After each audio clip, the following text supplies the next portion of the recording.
ಒಬ್ಬ ಹುಡುಗ ಒಂದು ಗೇಮ್ ಅನ್ನ ಆಡ್ತಿರ್ತಾನೆ. ಆದ್ರೆ ಆ ಗೇಮ್ ನಲ್ಲಿರುವಂತ ವಿಲನ್ಗೆ ಎಷ್ಟು ಕೋಪ ಬಂದ್ಬಿಡುತ್ತೆ ಅಂತಂದ್ರೆ ಗೇಮ್ ಇಂದಾನೆ ಹೊರಗಡೆ ಬಂದು ಆ ಹುಡುಗನ್ನ ಹುಡ್ಕೋದಕ್ಕೆ ಶುರು ಮಾಡ್ತಾನೆ, ಸಾಯಿಸೋದಕ್ಕೆ ಅಂತ. ಹೀಗೆ ಈ ವಿಲನ್ ದ್ವೇಷನ ತೀರ್ಸ್ಕೊಳ್ಳೋದಕ್ಕೆ ಇಡೀ ಒಂದು ಟ್ರೈನ್ ಇಂದ ಒಂದು ರೈಲ್ವೆ ಸ್ಟೇಷನ್ ನಾಶ ಮಾಡ್ಬಿಡ್ತಾನೆ. ಇವನು ಇಷ್ಟೆಲ್ಲ ಮಾಡ್ತಿದ್ರೆ ಆ ಹುಡುಗ ಏನ್ ಮಾಡ್ತಾನೆ ಅಂತ ನಾವು ಯೋಚನೆ ಮಾಡೋದಕ್ಕೂ ಆಗೋದಿಲ್ಲ. ಅಂತ ಒಂದು ಕೆಲಸನ ಮಾಡಿ ತೋರಿಸ್ತಾನೆ. ಆ ಹುಡುಗ ಏನ್ ಮಾಡ್ದ, ಗೇಮ್ ಇಂದ ವಿಲನ್ ಹೊರಗಡೆ ಬರೋದಕ್ಕೆ ಹೇಗ್ ಸಾಧ್ಯ ಅಂತ ನೀವು ತಿಳ್ಕೋಬೇಕು ಅಂತಂದ್ರೆ ಈ ಮೂವಿನ ನನ್ನ ಜೊತೆ ಕೊನೆವರೆಗೂ ನೋಡ್ಬೇಕು. 2011ರಲ್ಲಿ ತುಂಬಾನೇ ಫೇಮಸ್ ಆಗಿದ್ದಂತ ಮೂವಿ ಇದು. ಅಂದಂಗೆ ಮೂವಿ ಹೆಸರು ರಾವಣ್ ಅಂತ. ಮೂವಿಯ ಮೊದಲ ಸೀನ್ನಲ್ಲಿ ನಮ್ಗೆ ಬ್ಯಾರನ್ ಇಂಡಸ್ಟ್ರಿ ಅನ್ನೋ ಒಂದು ಕಂಪನಿನ ತೋರಿಸ್ತಾರೆ.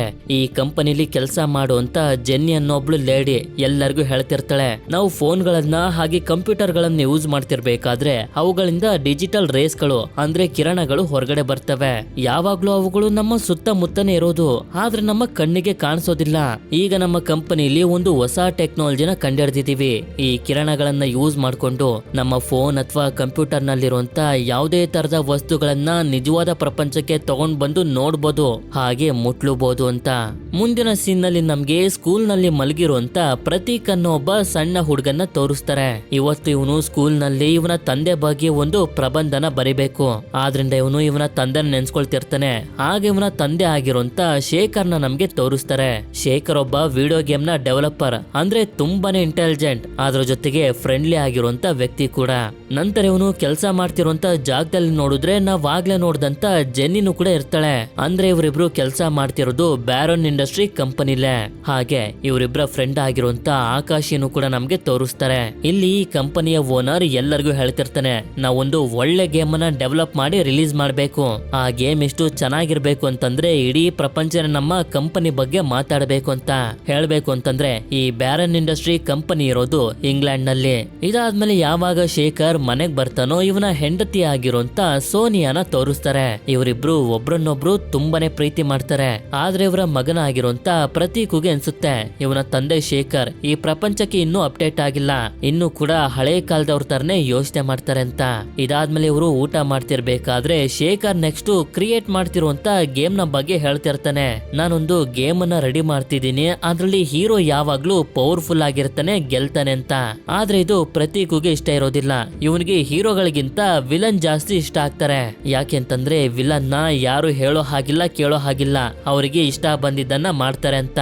ನಂತರ ಮಾರನೇ ದಿನ ಇವನನ್ನ ಸ್ಕೂಲ್ಗೆ ಬಿಡೋದಕ್ಕೆ ಬಂದಾಗ ಶೇಖರ್ ಹೇಳ್ತಿರ್ತಾನೆ, ಸರಿ ಆಯ್ತು, ನೀನ್ ಇಷ್ಟಪಟ್ಟಂಗೆ ನೆಕ್ಸ್ಟ್ ನಾನು ಕ್ರಿಯೇಟ್ ಮಾಡ್ತಿರುವಂತ ವಿಡಿಯೋ ಗೇಮ್ ನಲ್ಲಿ ವಿಲನ್ ತುಂಬಾನೇ ಸ್ಟ್ರಾಂಗ್ ಆಗಿರ್ತಾನೆ, ಯಾವತ್ತು ಅವನು ಸೋಲೋದಿಲ್ಲ ಅಂತ.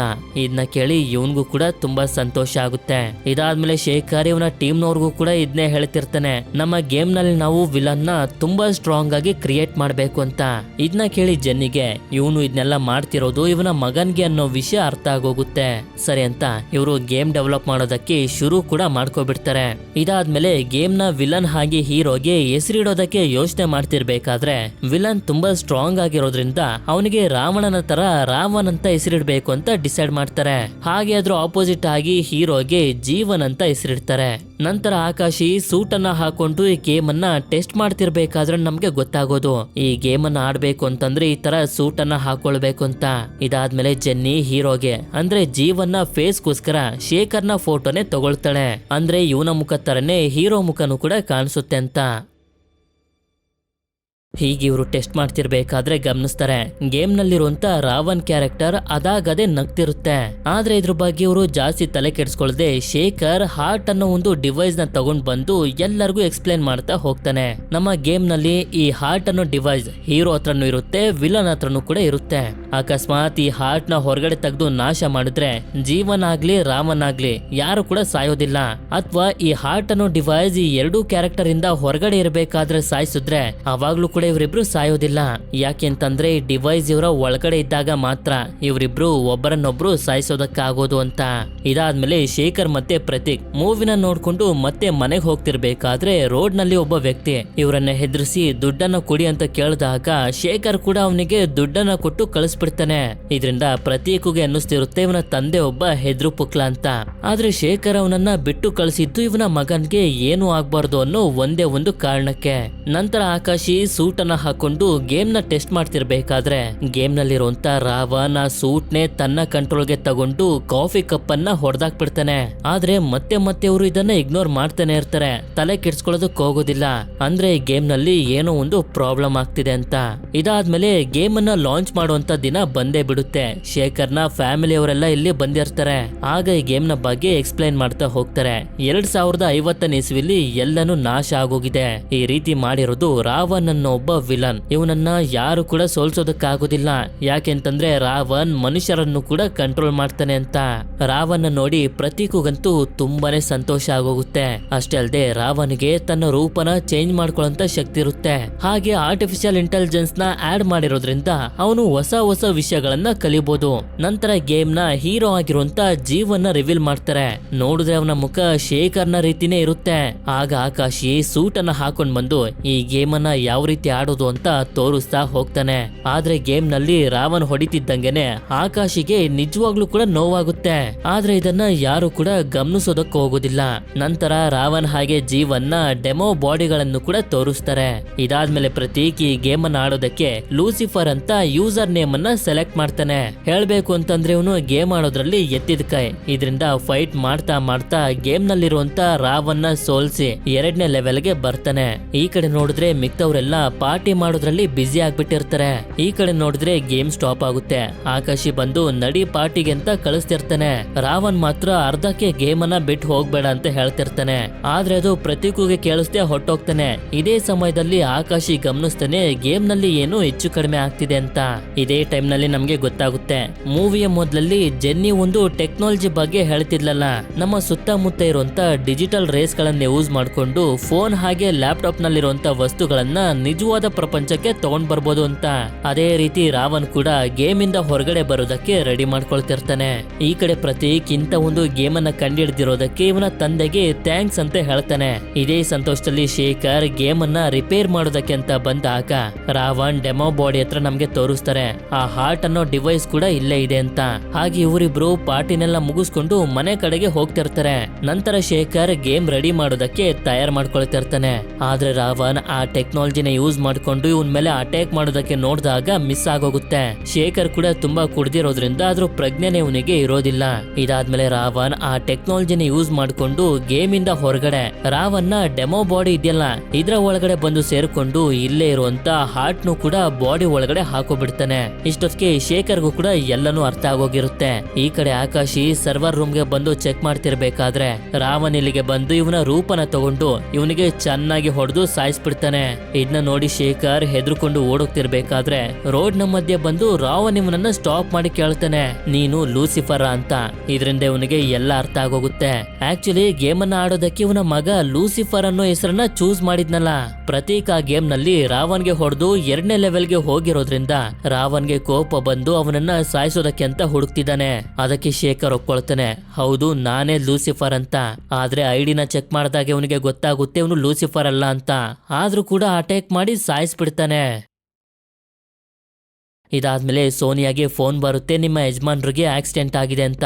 ಮಾರನೇ ದಿನ ಕಾರನ್ನ ನೀರಿಂದ ಹೊರಗಡೆ ತೆಗಿತಿರ್ಬೇಕಾದ್ರೆ ಇದರ ಮೇಲಿರುವಂತ ಇದೇ ತರದ ಗುರ್ತನ್ನ ಪ್ರತೀಕ್ ಗೇಮ್ ನಲ್ಲೂ ಕೂಡ ನೋಡಿದ್ದ. ಇದಾದ್ಮೇಲೆ ಶೇಖರ್ನ ಅಂತಿಮ ಸಂಸ್ಕಾರ ನಡೆಯುತ್ತೆ. ಎಲ್ಲರೂ ತುಂಬಾನೇ ಬೇಜಾರ್ ಮಾಡ್ಕೊಂಡಿರ್ತಾರೆ. ಪ್ರತೀಕ್ ಕಾರ್ನ ಮೇಲೆ ಆ ಗುರ್ತನ್ ನೋಡಿದ್ನಲ್ಲ, ಆದ್ರಿಂದ ಇವನಿಗೆ ಅನ್ನಿಸ್ತಿರುತ್ತೆ ರಾವನ್ನೇ ಇವನ ತಂದೆನ ಸಾಯಿಸಿರೋದು ಅಂತ. ಆದ್ರಿಂದ ಈ ವಿಷಯನೇ ಇವನ ತಾಯಿ ಹತ್ರ ಹೇಳ್ಕೊಂಡ್ರೆ ಇವ್ರು ಮಾತ್ರ ಅದನ್ನ ನಂಬೋದೇ ಇಲ್ಲ. ಇನ್ನೊಂದ್ ಕಡೆ ನೋಡಿದ್ರೆ ರಾವನ್ ಲೂಸಿಫರ್ ಯಾರು ಅಂತ ಹುಡ್ಕಾಡ್ತಿರ್ತಾನೆ. ನಂತರ ಸೋನಿಯಾ ನಾವೀಗ ಇಂಡಿಯಾಗೆ ಹೋಗ್ಬೇಕು ಅಂತ ಹೇಳಿದ್ರೆ ಅದು ಪ್ರತೀಕ್ ಮಾತ್ರ ಇಷ್ಟ ಇರೋದಿಲ್ಲ. ಇದರಿಂದ ಸೀದಾ ಅಲ್ಲಿಂದ ಇವನ ತಂದೆ ಕೆಲಸ ಮಾಡ್ತಿದ್ದಂತ ಆಫೀಸ್ಗೆ ಬರ್ತಾನೆ. ಇಲ್ಲಿ ಇವನ ತಂದೆ ಇವನ್ಗೋಸ್ಕರ ಗೇಮ್ ಆಡೋದಕ್ಕೆ ಒಂದು ಸೂಟ್ ಅನ್ನ ರೆಡಿ ಮಾಡಿಟ್ಟಿರೋದನ್ನ ನೋಡ್ತಾನೆ. ಆದ್ರೆ ಇವನ್ ಜೊತೆನೆ ಬಂದಿರುವಂತ ಜೆನ್ನಿ ಇಷ್ಟೊತ್ತಿಗೆ ಕಂಡಿಡ್ದು ಬಿಟ್ಟಿರ್ತಾಳೆ. ಇವರ ಕಂಪನಿಯ ಆ ಟೆಕ್ನಾಲಜಿನ ಯೂಸ್ ಮಾಡ್ಕೊಂಡು ರಾವನ್ ನಮ್ಮ ಮನುಷ್ಯರ ಪ್ರಪಂಚಕ್ಕೆ ಬಂದ್ಬಿಟ್ಟಿದ್ದಾನೆ ಅಂತ. ಇದರಿಂದ ಇವರಿಬ್ರು ಈ ವಿಷಯನ ಆಕಾಶಿಗೆ ಆಕಾಶ್ಗೆ ಫೋನ್ ಮಾಡಿ ಹೇಳ್ತಿರ್ತಾರೆ. ಆಕಾಶ್ ತರ ಇರುವಂತ ರಾವಣ್ ಕೂಡ ಇವ್ರ ಜೊತೆ ಮಾತಾಡ್ತಿರ್ಬೇಕಾದ್ರೆ ಅವನಿಗೆ ಅರ್ಥ ಆಗೋಗುತ್ತೆ ಲೂಸಿಫರ್ ಯೂಸರ್ ನೇಮ್ ಅನ್ನ ಇಟ್ಕೊಂಡಿರೋದು ಬೇರೆ ಯಾರು ಅಲ್ಲ ಪ್ರತೀಕ್ ಅಂತ. ಅದೇ ಸಮಯಕ್ಕೆ ಇವರಿಗೆ ಇಲ್ಲಿ ಆಕಾಶ್ ಡೆಡ್ ಬಾಡಿನ ನೋಡಿ ಅರ್ಥ ಆಗೋಗುತ್ತೆ ಈಗ ಇವ್ರ ಜೊತೆ ಮಾತಾಡಿದ್ದು ಬೇರೆ ಯಾರು ಅಲ್ಲ ರಾವನ್ನೇ. ಆದ್ರಿಂದ ರಾವನ್ನ ತಡೆಯೋದಕ್ಕೆ ಅವನ ತರನೇ ಜೀವನ್ ಕೂಡ ನಮ್ಮ ಪ್ರಪಂಚಕ್ಕೆ ಬರ್ಬೇಕು ಅಂತ ಮತ್ತೆ ಅದೇ ಟೆಕ್ನಾಲಜಿನ ಯೂಸ್ ಮಾಡ್ಕೊಂಡು ಜೀವನ್ನ ಡೆಮೋ ಬಾಡಿಗೆ ಜೀವ ಬರ್ಸೋದಕ್ಕೆ ನೋಡ್ತಾರೆ. ಆದ್ರೆ ಫೇಲ್ ಆಗೋಗುತ್ತೆ. ಆಗ ಪ್ರತೀಕ್ಗೆ ಹಾರ್ಟ್ ನೆನಪಾಗಿ ಅದನ್ನ ತಗೊಂಡ್ ಬಂದು ಜೀವನ್ನ ಬಾಡಿಗೆ ಹಾಕ್ತಾನೆ. ಆದ್ರೆ ರಾವನ್ ಇಲ್ಲಿಗೆ ಬರ್ತಿರೋದ್ರಿಂದ ಸೇಫ್ ಅಲ್ಲ ಅಂತ ಇವನ ತಾಯಿನ ಬರೋದಕ್ಕೆ ಹೇಳಿ ಕಾರ್ನಲ್ಲಿ ಹೋಗ್ತಿರ್ಬೇಕಾದ್ರೆ ಅದೇ ಸಮಯಕ್ಕೆ ರಾವನ್ ಕೂಡ ಇವ್ರನ್ನ ಫಾಲೋ ಮಾಡೋದಕ್ಕೆ ಶುರು ಮಾಡ್ತಾನೆ. ಸೋನಿಯಾಗಂತೂ ಅರ್ಥ ಆಗ್ತಿರೋದಿಲ್ಲ ಆಕಾಶಿ ಏನಕ್ ನಮ್ಮನ್ನ ಈ ರೀತಿ ಫಾಲೋ ಮಾಡ್ತಿದ್ದಾನೆ ಅಂತ. ಆಮೇಲೆ ನಾನ್ ನಿಮ್ಗೆ ಅರ್ಥ ಮಾಡಿಸ್ತೀನಿ ಸ್ಪೀಡ್ ಆಗಿ ನಡೀರಿ ಅಂತ ಹೇಳಿದಾಗ ಇವಳು ಕೂಡ ಅದೇ ರೀತಿ ಕಾರನ್ನ ಡ್ರೈವ್ ಮಾಡ್ತಿರ್ತಾಳೆ. ಎಷ್ಟೇ ಸ್ಪೀಡ್ ಆಗಿ ಹೋಗ್ತಿದ್ರು ಕೂಡ ಚೇಸ್ ಮಾಡ್ಕೊಂಡು ಬರ್ತಾನೆ ಇರ್ತಾನೆ, ಇವರನ್ನ ಬಿಡ್ತಾನೆ ಇರೋದಿಲ್ಲ. ಆದ್ರೆ ಅವನ ಕಣ್ಣನ್ನ ತಪ್ಪಿಸಿ ಕಾರ್ಗಳನ್ನ ನಿಲ್ಸಿರುವಂತ ಜಾಗಕ್ಕೆ ಬಂದಾಗ ರಾವನ್ ಇಲ್ಲಿಗೂ ಕೂಡ ಬಂದು ಒಂದು ಕಾರನ್ನೇ ಇವ್ರ ಮೇಲೆ ಬಿಸಾಕ್ತಾನೆ. ನೋಡಿದ್ರೆ ಅಷ್ಟೊತ್ತಿಗೆ ಜೀವನ್ ಬಂದು ಆ ಕಾರನ್ನೇ ಹಿಡಿದು ಇವರನ್ನ ಕಾಪಾಡ್ತಾನೆ. ಆಗ ಈ ಸಮಯನ ಉಪಯೋಗಿಸ್ಕೊಂಡು ಅವರಿಬ್ರು ಹೊಟ್ಟೋಗ್ತಾರೆ. ಇದರಿಂದ ಜೀವನ್ ಮತ್ತೆ ರಾವನ್ನ ಮಧ್ಯೆ ಒಂದು ದೊಡ್ಡ ಫೈಟ್ ಶುರುವಾಗುತ್ತೆ. ಹೀಗೆ ಇವರು ಇದೇ ರೀತಿ ಭಯಂಕರವಾಗಿ ಫೈಟ್ ಅನ್ನ ಮಾಡ್ತಿರ್ಬೇಕಾದ್ರೆ ಜೀವನ್ ಗಮನಿಸ್ತಾನೆ ರಾವನ್ನ ಹಿಂದೆ ಕೆಮಿಕಲ್ ಟ್ಯಾಂಕ್ ಇದೆ. ಆದ್ರಿಂದ ಅದಕ್ಕೆ ಶೂಟ್ ಮಾಡ್ತಿದ್ದಂಗೆನೆ ಒಂದು ದೊಡ್ಡ ಬ್ಲಾಸ್ಟ್ ಆಗಿ ರಾವನ್ನ ಹಾರ್ಟ್ ಜೀವನ್ಗೆ ಸಿಗುತ್ತೆ. ಆದ್ರೆ ಇಲ್ಲೇ ರೋಡ್ ಅನ್ನ ರೆಡಿ ಮಾಡ್ತಿರ್ತಾರೆ. ರಾವನ್ ಬಾಡಿ ಪಾರ್ಟ್ಸ್ ಗಳೆಲ್ಲ ಇಲ್ಲೇ ಕೆಳಗಡೆ ಸೇರ್ಕೊಬಿಡುತ್ತವೆ. ಈ ಕಡೆ ಸೋನಿಯಾ ಮತ್ತೆ ಪ್ರತೀಕ್ ಏರ್ಪೋರ್ಟ್ ಕಡೆಗೆ ಹೋಗ್ತಿರ್ಬೇಕಾದ್ರೆ ಅದೇ ಸಮಯಕ್ಕೆ ಇಲ್ಲಿಗೆ ಜೀವನ್ ಬರ್ತಾನೆ. ಆದ್ರೆ ಜೀವನ್ ನೋಡೋದಕ್ಕೆ ಶೇಖರ್ನ ರೀತಿನೇ ಇರೋದ್ರಿಂದ ಇವರಿಬ್ರು ತುಂಬಾನೇ ಶಾಕ್ ಆಗ್ಬಿಟ್ಟಿರ್ತಾರೆ. ನಂತರ ಇವ್ರು 3 ಜನ ಇಂಡಿಯಾಗೆ ಹೋಗೋದಕ್ಕೆ ಅಂತ ಏರ್ಪೋರ್ಟ್ ಹತ್ರ ಬಂದಾಗ ಸೋನಿಯಾ ಮಾತ್ರ ಇವನ್ ನಮ್ ಜೊತೆ ಬರೋದ್ ಬೇಡ ಅಂತ ಹೇಳ್ತಿರ್ತಾಳೆ. ಆದ್ರೆ ಜೀವನ್ ಗೇಮ್ ಇಂದ ಹೊರಗಡೆ ಬಂದಿರೋದು ಎಲ್ಲಿಗೆ ಹೋಗ್ಬೇಕು ಅಂತ ಇವನಿಗೆ ಗೊತ್ತಿಲ್ಲ. ಹಾಗೆ ಇನ್ನೊಂದು ಪ್ರಾಬ್ಲಮ್ ಏನು ಅಂತಂದ್ರೆ ಜೀವನ್ ಒಬ್ಬ ರೋಬೋಟ್ ಆಗಿರೋದ್ರಿಂದ ಏರ್ಪೋರ್ಟ್ ನಲ್ಲಿ ಚೆಕ್ ಮಾಡ್ತಿರ್ಬೇಕಾದ್ರೆ ಇವನ ಬಾಡಿಲಿ ಮೆಟಲ್ ಡಿಟೆಕ್ಟ್ ಆಗೋಗುತ್ತೆ, ಮುಂದೆ ಹೋಗೋದಕ್ಕೆ ಬಿಡೋದಿಲ್ಲ. ಆಗ ಅದೇ ಸಮಯಕ್ಕೆ ಮೈಗೆಲ್ಲ ರಿಂಗ್ ಅನ್ನ ಹಾಕೊಂಡಿರುವಂತ ಒಬ್ಬ ವ್ಯಕ್ತಿ ಇವರಿಗೆ ಕಾಣಿಸ್ತಾನೆ. ಜೀವನ್ ಕೂಡ ಅವನ್ ರೀತಿನೇ ಬಾಡಿಲೆಲ್ಲ ರಿಂಗ್ ಅನ್ನ ಹಾಕೊಂಡ್ ಬರ್ತಾನೆ. ಏರ್ಪೋರ್ಟ್ ನಲ್ಲಿ ಚೆಕ್ ಮಾಡಿದಾಗ ಮೆಟಲ್ ಡಿಟೆಕ್ಟ್ ಆದ್ರೂ ಕೂಡ ಇವನು ಹಾಕೊಂಡಿರುವಂತ ರಿಂಗ್ ಇಂದ ಅದು ಡಿಟೆಕ್ಟ್ ಆಗ್ತಿದೆ ಅಂತ ಮುಂದೆ ಕಳಿಸ್ಬಿಡ್ತಾರೆ. ಇವರು ಕೂಡ ಪ್ಲೇನ್ ನಲ್ಲಿ ಇಂಡಿಯಾಗೆ ಹೋಗ್ತಿರ್ತಾರೆ. ಆದ್ರೆ ಅದೇ ಸಮಯಕ್ಕೆ ಈ ಕಡೆ ನಮ್ಗೆ ರೋಡ್ ನಲ್ಲಿ ತೋರಿಸ್ತಾರೆ ರಾವನ್ ಬಾಡಿ ಪಾರ್ಟ್ಸ್ ಗಳೆಲ್ಲ ರೋಡ್ ನ ಒಳಗಡೆ ಸೇರ್ಕೊಬಿಟ್ಟಿದ್ವಲ್ಲ ಅವುಗಳು ಈಗ ಗ್ಲೋ ಆಗ್ತಿರ್ತವೆ, ಅಂದ್ರೆ ಅವನಿನ್ನೂ ಜೀವಂತವಾಗಿದ್ದಾನೆ ಅಂತ. ಈ ಕಡೆ ಸೋನಿಯಾ ಜೀವನ್ ಹಾಗೆ ಪ್ರತೀಕ್ ಇಂಡಿಯಾಗೆ ಬಂದು ತಲುಪಿ ಟ್ಯಾಕ್ಸಿಲಿಂದ ಹೋಗೋದಕ್ಕೆ ನೋಡ್ತಿದ್ರೆ ಆಗ ಒಂದಷ್ಟು ರೌಡಿಗಳು ಬಂದು ಸೋನಿಯಾನ ರೇಗ್ಸೋದಕ್ಕೆ ಶುರು ಮಾಡ್ತಾರೆ. ಇದನ್ನ ನೋಡಿದಂತ ಜೀವನ್ ಅವರೆಲ್ಲರೂ ಡೇಂಜರಸ್, ಸೋನಿಯಾನ ನಾನು ಕಾಪಾಡ್ಬೇಕು ಅಂತ ಅವ್ರ ಜೊತೆ ಎಲ್ಲ ಫೈಟ್ ಮಾಡೋದಕ್ಕೆ ಶುರು ಮಾಡ್ಬಿಡ್ತಾನೆ. ಅವರು ಕೂಡ ತುಂಬಾ ಜನ ಇರ್ತಾರೆ. ಇದರಿಂದ ಒಂದು ದೊಡ್ಡ ಫೈಟ್ ಶುರುವಾಗೋಗುತ್ತೆ. ಹೀಗೆ ಫೈಟ್ ಮಾಡ್ತಾ ಮಾಡ್ತಾ ಎಲ್ಲರನ್ನು ಸೋಲಿಸ್ತಾನೆ. ಆದ್ರೆ ಇನ್ನಷ್ಟು ಜನ ಬರ್ತಾರೆ. ಅದೇ ಸಮಯಕ್ಕೆ ನೋಡಿದ್ರೆ ಆ ಜನರ ವೆಪನ್ಸ್ ಗಳೆಲ್ಲ ಹೋಗಿ ಒಂದು ಕಾರ್ಗೆ ಅಂಟ್ಕೊಳ್ಳುತ್ತೆ. ನಂತರ ಈ ಕಾರಿಂದ ಹೊರಗಡೆ ಬರೋದು ಬೇರೆ ಯಾರು ಅಲ್ಲ, ನಮ್ಮ ಚಿಟ್ಟಿ ರೋಬೋಟ್. ಚಿಟ್ಟಿ ಯಾವ ರೀತಿ ಸ್ಟೈಲ್ ಆಗಿ ಕನ್ನಡಕನ ಹಾಕೊಳ್ತಾನೋ ಅದೇ ರೀತಿ ಜೀವನ್ ಕೂಡ ಹಾಕೊಳ್ತಾನೆ. ಆಕ್ಚುಲಿ ಹೇಳ್ಬೇಕು ಅಂತಂದ್ರೆ ಇದು ಫನ್ ಆಗಿರುವಂತ ಒಂದು ಕ್ಯಾಮಿಯೋ ಅಷ್ಟೇ. ನಂತರ ಇವರು ಅಲ್ಲಿಂದ ಇವರ ಹಳೆಯ ಮನೆಗೆ ಬರ್ತಾರೆ. ಇಲ್ಲಿ ನಮ್ಗೆ ಶೇಖರ್ನ ಫ್ರೆಂಡ್ ಆಗಿರುವಂತ ಅಯ್ಯರ್ನ ತೋರಿಸ್ತಾರೆ. ಶೇಖರ್ ಸತ್ತೋಗಿರುವಂತ ವಿಷಯ ಇವರಿಗೆ ಗೊತ್ತಿಲ್ಲ, ಜೀವನ್ನೇ ಶೇಖರ್ ಅಂತ ಅನ್ಕೊಂಡಿದ್ದಾರೆ. ಇದಾದ್ಮೇಲೆ ಮನೆ ಒಳಗಡೆ ನೋಡಿದ್ರೆ ತುಂಬಾ ವರ್ಷಗಳಾದ್ಮೇಲೆ ಇವರು ಮನೆಗ್ ಬಂದಿರೋದ್ರಿಂದ ಕರೆಂಟ್ ಇರೋದಿಲ್ಲ. ಆಗ ಜೀವನ್ ರಿಪೇರ್ ಮಾಡಿ ಕರೆಂಟ್ ಬರೋ ರೀತಿ ಮಾಡ್ತಾನೆ. ಹೀಗೆ ಇಲ್ಲಿಂದ ಇವ್ರು 3 ಜನ ಜೊತೆಲಿ ಬದುಕೋದಕ್ಕೆ ಶುರು ಮಾಡ್ತಾರೆ. ಜೀವನ್ ನೋಡೋದಕ್ಕೆ ಶೇಖರ್ನ ರೀತಿನೇ ಕಾಣೋದ್ರಿಂದ ಸೋನಿಯಾ ಮತ್ತೆ ಪ್ರತೀಕ್ ಯಾವಾಗೆಲ್ಲ ಇವನನ್ನ ನೋಡ್ತಾರೋ ಶೇಖರೇ ನೆನ್ಪಾಗ್ತಿರ್ತಾನೆ. ಆದ್ರೆ ಒಂದೇ ಒಂದು ಪ್ರಾಬ್ಲಮ್ ಏನು ಅಂತಂದ್ರೆ ಇವನು ಶೇಖರ್ನ ರೀತಿ ಕಾಮಿಡಿ ಮಾಡ್ಕೊಂಡು ಮಾತಾಡೋದಿಲ್ಲ, ರೋಬೋಟ್ ನ ರೀತಿನೇ ಬಿಹೇವ್ ಮಾಡ್ತಾನೆ. ಇದಾದ್ಮೇಲೆ ಪ್ರತೀಕ್ ರೂಮ್ ನಲ್ಲಿ ಇರ್ಬೇಕಾದ್ರೆ ಇವರು ಲಂಡನ್ ನಿಂದ ತಂದಿರುವಂತ ವಸ್ತುಗಳಲ್ಲಿ ನೋಡ್ತಾನೆ. ಗೇಮ್ ನಲ್ಲಿ ಯೂಸ್ ಮಾಡುವಂತ ಒಂದು ಸೂಟ್ ಇವನಿಗೆ ಸಿಗುತ್ತೆ. ಇವನ ಬರ್ತ್ಡೇಗೆ ಕೊಡ್ಬೇಕು ಅಂತ ಇವನ ತಂದೆ ರೆಡಿ ಮಾಡಿದ್ದು. ನಂತರ ಇವನು ಈ ಸೂಟ್ ಅನ್ನ ಹಾಕೊಂಡು ಗೇಮ್ ಆಡೋದಕ್ಕೆ ಶುರು ಮಾಡಿದ್ರೆ ಈ ಕಡೆ ಜೀವನ್ ಕೂಡ ಪ್ರತೀಕ್ ಸೂಟ್ ಅನ್ನ ಹಾಕೊಂಡು ಯಾವ್ಯಾವ ರೀತಿ ಆಡ್ತಿರ್ತಾನೋ ಇವನು ಕೂಡ ಅದೇ ರೀತಿ ಆಡ್ತಿರ್ತಾನೆ. ಅಂದ್ರೆ ಪ್ರತೀಕ್ ಸೂಟ್ ಅನ್ನ ಹಾಕೊಂಡು ಜೀವನ್ನ ಕಂಟ್ರೋಲ್ ಮಾಡಬಹುದು ಅಂತ. ಅದೇ ಸಮಯಕ್ಕೆ ಅಯ್ಯರ್ ಮಾತಾಡೋದಕ್ಕೆ ಅಂತ ಮನೆಗ್ ಬಂದ್ರೆ ಇವನು ವಿಚಿತ್ರವಾಗಿ ಆಡ್ತಿರೋದನ್ನ ನೋಡಿ ನಾನು ಇನ್ನೊಂದ್ಸಲ ಬರ್ತೀನಿ ಅಂತ ಹೊಟ್ಟೋಗ್ತಾನೆ. ಈ ಕಡೆ ಲಂಡನ್ ನಲ್ಲಿ ನೋಡಿದ್ರೆ ಒಂದು ಬಿಲ್ ಬೋರ್ಡ್ ನಲ್ಲಿ ಅಡ್ವರ್ಟೈಸ್ ಅನ್ನ ಹಾಕಿರ್ತಾರೆ. ಇದೇ ಸಮಯದಲ್ಲಿ ರಾವನ್ನ ಬಾಡಿ ಪಾರ್ಟಿಕಲ್ಸ್ ಗಳೆಲ್ಲ ರೋಡ್ ನ ಒಳಗಡೆ ಸೇರ್ಕೊಂಡು ಮಾಡ್ಕೊಂಡಿದ್ವಲ್ಲ ಅವುಗಳೆಲ್ಲ ಮೇಲ್ ಬಂದು ಇವನ ಬಾಡಿ ಮತ್ತೊಂದ್ಸಲ ಕ್ರಿಯೇಟ್ ಆಗುತ್ತೆ. ನಂತರ ಇವನು ಅಡ್ವರ್ಟೈಸ್ ನಲ್ಲಿರುವಂತ ಆ ವ್ಯಕ್ತಿಯ ಫೋಟೋನ ಸ್ಕ್ಯಾನ್ ಮಾಡಿ ಅದೇ ರೀತಿ ಕನ್ವರ್ಟ್ ಆಗ್ತಾನೆ. ಅಲ್ಲಿಂದ ಇವನು ಸೀದಾ ಬ್ಯಾರನ್ ಇಂಡಸ್ಟ್ರಿ ಕಂಪನಿ ಹತ್ರ ಬಂದು ಒಳಗಡೆ ನುಗ್ತಿರ್ಬೇಕಾದ್ರೆ ಮೊದ್ಲು ಇವನು ಯಾರು ಅಂತ ಸಿಇಒ ಗೆ ಅರ್ಥ ಆಗೋದಿಲ್ಲ. ನಂತರ ಚೇಂಜ್ ಆಗ್ತಿರುವಂತ ಇವನ ಮುಖನ ನೋಡಿ ಇವನಿಗೆ ಅರ್ಥ ಆಗೋಗುತ್ತೆ ಇವನು ನಮ್ಮ ಗೇಮ್ ನಲ್ಲಿ ಬರೋ ರಾವನ್ ಅಂತ. ಆಗ ರಾವನ್ ಇವನನ್ನ ಶೇಖರ್ನ ಮಗ ಪ್ರತೀಕ್ ಎಲ್ಲಿ ಅಂತ ಕೇಳಿದ್ರೆ ಇವನ್ ಮಾತ್ರ ಹೇಳ್ತಾನೆ ಇರೋದಿಲ್ಲ. ಹಾಗಿದ್ರೆ ಸರಿ ಬಿಡು ಆಯ್ತು ನಾನೇ ತಿಳ್ಕೊತೀನಿ ಅಂತ ಇವನ ಬ್ರೈನ್ ಅನ್ನ ಸ್ಕ್ಯಾನ್ ಮಾಡ್ತಾ ಪ್ರತೀಕ್ ಹಾಗೆ ಅವನ ತಾಯಿ ಇಂಡಿಯಾದ ಮುಂಬೈನಲ್ಲಿದ್ದಾರೆ ಅಂತ ತಿಳ್ಕೊಬಿಡ್ತಾನೆ. ಈ ಕಡೆ ಜೀವನ್ ಹತ್ರ ರಾವನ್ನ ಹಾರ್ಟ್ ಇದೆಯಲ್ಲ ಇದು ಆಕ್ಟಿವೇಟ್ ಆಗಿರೋದನ್ನ ನೋಡಿ ಅವನಿಗೆ ಅರ್ಥ ಆಗೋಗುತ್ತೆ ರಾವನ್ ಇನ್ನೂ ಕೂಡ ಬದುಕಿದ್ದಾನೆ, ಅವನು ನಮ್ಮನ್ನೇ ಹುಡ್ಕೊಂಡು ಬರ್ತಿದ್ದಾನೆ ಅಂತ.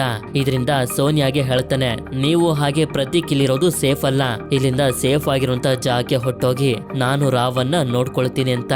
ಆದ್ರೆ ಸೋನಿಯಾ ಮಾತ್ರ ಇದಕ್ಕೆ ಒಪ್ಕೊಳ್ತಿರೋದಿಲ್ಲ.